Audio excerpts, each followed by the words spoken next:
По-видимому, коронавирус готовится к очередному наступлению. Новый вариант ковида «Кентавр» впервые обнаружили в Индии, затем выявили в десятках других стран. В России рост заболеваемости отмечается на протяжении последних 2 недель, говорят эксперты. Он распространяется очень быстро.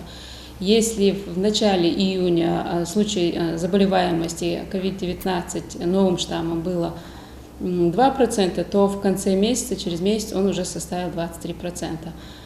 Потом этот же штамм начал распространяться по миру. 19 июля был первый случай заболеваемости в России именно этим штаммом.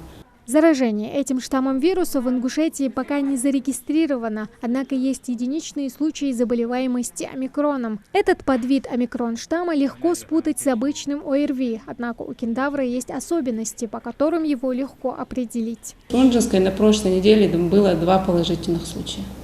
А так идут больные с острыми респираторными вирусными инфекциями, чтобы подтвердилось, такого не было. Наблюдается повышение температуры, недомогание, першение в горле, утомляемость, слабость, потеря обоняния, не так, как при дельта-вирусе, при омикроне, но все равно потеря обоняния случается. По словам специалистов, пик заболеваемости вирусом ожидается уже осенью. Встретить старого врага в новом обличье уже готовы во всеоружии и врачи Назрановской районной больницы. Недавно здесь появилась кислородная станция для ковидных пациентов, а при необходимости будет развернут и коечный фонд. Проектная мощность нашего стационара нам позволяет развернуть около 400 коек для оказания квалифицированной помощи пациентам с новой коронавирусной инфекцией. Также у нас имеются на складе в наличии препараты для лечения пациентов с новой коронавирусной инфекцией.